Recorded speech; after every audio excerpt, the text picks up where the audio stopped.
ಕರ್ನಾಟಕದಲ್ಲಿ ಕನ್ನಡ ಭಾಷೆಯ ಬಳಕೆಯನ್ನು ಕಡ್ಡಾಯವಾಗಿ ಜಾರಿಗೆ ತರಬೇಕು ಎಂದು ಆಗ್ರಹಿಸಿ ಕರ್ನಾಟಕ ರಕ್ಷಣಾ ವೇದಿಕೆ ಸ್ವಾಭಿಮಾನಿ ಬಣ ಕಾರ್ಯಕರ್ತರು ಸರ್ಕಾರಕ್ಕೆ ಮನವಿ ಸಲ್ಲಿಸಿದ್ದಾರೆ.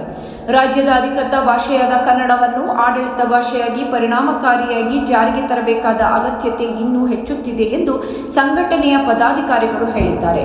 ಸರ್ಕಾರ ಕನ್ನಡದ ಬಳಕೆಯನ್ನು ಉತ್ತೇಜಿಸಲು ಹಲವು ಕ್ರಮಗಳನ್ನು ಘೋಷಿಸಿದರೂ ಅದರ ಅನುಷ್ಠಾನದಲ್ಲಿ ಇನ್ನೂ ಸಾಕಷ್ಟು ಕೊರತೆಗಳು ಇರುವುದಾಗಿ ಅವರು ಆರೋಪಿಸಿದ್ದಾರೆ. ವಿಶೇಷವಾಗಿ ಖಾಸಗಿ ಸಂಸ್ಥೆಗಳು ಹಾಗೂ ಕೆಲವು ಸರ್ಕಾರಿ ಕಚೇರಿಗಳಲ್ಲಿಯೂ ಆಡಳಿತಾತ್ಮಕ ಕಾರ್ಯಗಳಲ್ಲಿ ಕನ್ನಡದ ಬಳಕೆ ಸಮರ್ಪಕವಾಗಿ ನಡೆಯುತ್ತಿಲ್ಲ ಎಂದು ಸಂಘಟನೆಯವರು ಅಸಮಾಧಾನ ವ್ಯಕ್ತಪಡಿಸಿದ್ದಾರೆ. ಇದೇ ಸಂದರ್ಭದಲ್ಲಿ ರಾಜ್ಯ ಸರ್ಕಾರದ ನಿಯಮಗಳ ಪ್ರಕಾರ ವ್ಯಾಪಾರಿಕ ಅಂಗಡಿಗಳು, ಮಾಲ್ಗಳು ಹಾಗೂ ಇತರ ಸಂಸ್ಥೆಗಳ ಹೆಸರು ಫಲಕಗಳಲ್ಲಿ ಕನ್ನಡಕ್ಕೆ ಪ್ರಮುಖ ಸ್ಥಾನ ನೀಡಬೇಕು ಎಂಬ ನಿಯಮ ಇದ್ದರೂ ಅನೇಕ ಕಡೆಗಳಲ್ಲಿ ಅದು ಪಾಲನೆಯಾಗುತ್ತಿಲ್ಲ ಎಂದು ಅವರು ಹೇಳಿದ್ದಾರೆ. ಹಲವಾರು ಅಂಗಡಿಗಳ ಫಲಕಗಳಲ್ಲಿ ಕನ್ನಡವೇ ಇಲ್ಲದಿರುವುದು ಅಥವಾ ಅತಿ ಚಿಕ್ಕ ಅಕ್ಷರಗಳಲ್ಲಿ ಮಾತ್ರ ಬರೆಯಲಾಗಿರುವುದು ಕಾಣಿಸ್ತಾ ಇದೆ. ಇದರಿಂದ ಕನ್ನಡ ಭಾಷೆಗೆ ಯೋಗ್ಯ ಗೌರವ ದೊರೆಯುತ್ತಿಲ್ಲ ಎಂದು ಕಾರ್ಯಕರ್ತರು ಅಭಿಪ್ರಾಯಪಟ್ಟಿದ್ದಾರೆ. ಈ ಹಿನ್ನೆಲೆಯಲ್ಲಿ ಸರ್ಕಾರವು ಕೆಲವು ಪ್ರಮುಖ ಕ್ರಮಗಳನ್ನು ಕೈಗೊಳ್ಳಬೇಕು ಎಂದು ಸಂಘಟನೆಯವರು ಮನವಿಯಲ್ಲಿ ಆಗ್ರಹಿಸಿದ್ದಾರೆ. ಹಿಂದಿ ಭಾಷೆಯ ಏರಿಕೆಯನ್ನು ನಿಯಂತ್ರಿಸಬೇಕು. ಮುಂದಿನ ದಿನಗಳಲ್ಲಿ 10ನೇ ತರಗತಿ ಪರೀಕ್ಷೆಯಿಂದ ಹಿಂದಿ ಭಾಷೆಯನ್ನು ತೆಗೆದುಹಾಕಬೇಕು. ಸರ್ಕಾರಿ ಹಾಗೂ ಖಾಸಗಿ ಸಂಸ್ಥೆಗಳಲ್ಲಿ ಆಡಳಿತಾತ್ಮಕ ಕಾರ್ಯಗಳಲ್ಲಿ ಕನ್ನಡದ ಬಳಕೆಯನ್ನು ಕಡ್ಡಾಯಗೊಳಿಸಬೇಕು ಎಂದು ಒತ್ತಾಯಿಸಿದ್ದಾರೆ.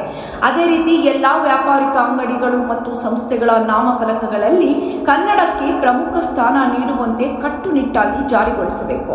ನಿಯಮಗಳನ್ನು ಪಾಲಿಸಿದ ಅಂಗಡಿಗಳು ಮತ್ತು ಸಂಸ್ಥೆಗಳ ಮೇಲೆ ದಂಡ ಸೇರಿದಂತೆ ಕಾನೂನು ಕ್ರಮ ಕೈಗೊಳ್ಳಬೇಕು ಎಂದು ಮನವಿಯಲ್ಲಿ ತಿಳಿಸಲಾಗಿದೆ. ಹಲವಾರು ಅಂಗಡಿಗಳಲ್ಲಿ ಫಲಕಗಳನ್ನು ಕನ್ನಡವೇ ಇಲ್ಲದಿರುವುದು ಅಥವಾ ಚಿಕ್ಕ ಅಕ್ಷರಗಳಲ್ಲಿ ಮಾತ್ರ ಬರೆದಿರುವುದು ಕಾಣಬಹುದು.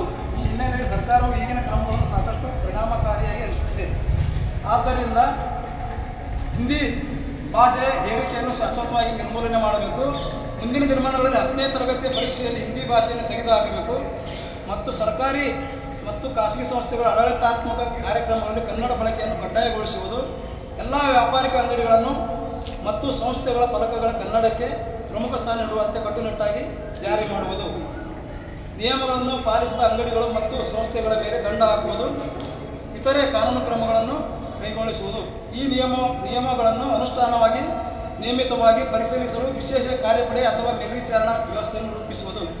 ಕನ್ನಡವು ನಮ್ಮ ನಾಡಿನ ಗುರುತು, ಸಂಸ್ಕೃತಿ ಮತ್ತು ಹೆಮ್ಮೆ. ಅದರ ಗೌರವವನ್ನು ಕಾಪಾಡಲು ಮತ್ತು ಸಾರ್ವಜನಿಕ ಜೀವನದಲ್ಲಿ ಅದರ ಬಳಕೆಯನ್ನು ಬಲಪಡಿಸಲು ಸರ್ಕಾರದ ಇನ್ನಷ್ಟು ದೃಢವಾದ ಕ್ರಮಗಳನ್ನು ಕೈಗೊಳ್ಳಬೇಕೆಂದು ಆಶಿಸುತ್ತೇನೆ. ಈ ಮನವಿಯನ್ನು ಪರಿಗಣಿಸಿ ಅಗತ್ಯ ಕ್ರಮ ಕೈಗೊಳ್ಳುವಂತೆ ಮನವಿ ಮಾಡುತ್ತೇನೆ. ಧನ್ಯವಾದಗಳು.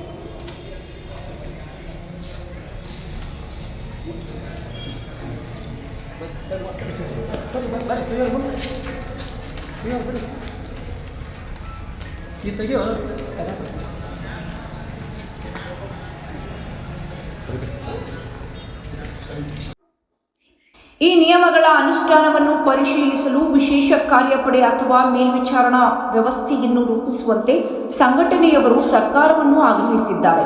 ಕನ್ನಡವು ನಮ್ಮ ನಾಡಿನ ಗುರುತು, ಸಂಸ್ಕೃತಿ ಮತ್ತು ಹೆಮ್ಮೆ ಆಗಿರುವುದರಿಂದ ಅದರ ಗೌರವವನ್ನು ಕಾಪಾಡಲು ಸರ್ಕಾರವು ಇನ್ನಷ್ಟು ದೃಢವಾದ ಕ್ರಮಗಳನ್ನು ಕೈಗೊಳ್ಳಬೇಕು ಎಂದು ಮನವಿಯಲ್ಲಿ ತಿಳಿಸಿದ್ದಾರೆ. ಈ ಸಂದರ್ಭದಲ್ಲಿ ಹೋರಾಟದಲ್ಲಿ ಸಂಘಟನೆಯ ಜಿಲ್ಲಾಧ್ಯಕ್ಷರಾದ ಲಿಂಗರಾಜ್ ಬಿದ್ರಕುಂದಿ ಸೇರಿದಂತೆ ಸಂಘಟನೆಯ ಪದಾಧಿಕಾರಿಗಳು, ಸಾರ್ವಜನಿಕರು ಮತ್ತು ಮುಖಂಡರು ಭಾಗವಹಿಸಿದ್ದು. ನೋಡ್ತಾ ಇರಿ ಸ್ವಚ್ಛ ಸಮಾಜಕ್ಕಾಗಿ ಸುಪ್ರೀಂ ಟಿವಿ. ಲೈಕ್ ಮಾಡಿ, ಶೇರ್ ಮಾಡಿ, ಸಬ್ಸ್ಕ್ರೈಬ್ ಮಾಡಿ. ವರದಿ ಲಿಂಗರಾಜ್ ಬಿದ್ರಕುಂದಿ, ವಿಜಯ.